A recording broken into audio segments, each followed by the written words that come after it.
He was born in 1828 and was forced to father about 249 children with different women. A breeding slave who had more than 200 children. He was picked by his slave master because he was strong, tall, powerful, and had excellent genetic traits. But that didn't stop him from fighting for his freedom, fighting for what he thought was right. He led slave revolts, rebelled against plantation owners, and did his best to educate some of his children on how to survive. This is the story of a legendary man who has seen it all.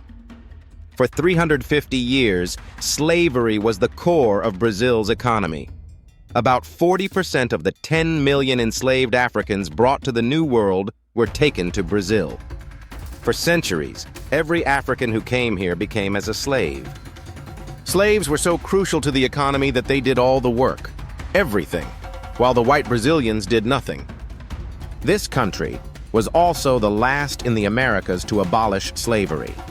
When the government abolished the international slave trade in the country in 1850, the demand for black labor was still going strong.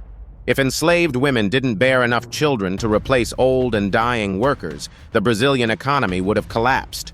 The slave society would have crumbled. To get more slaves, enslaved Africans were forced to procreate. This slave breeding system worked as a factory.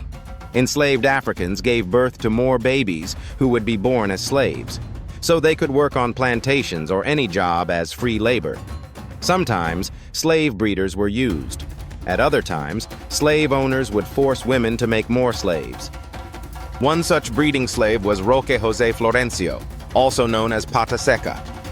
He was born in 1828 and was forced to father about 249 children with different women.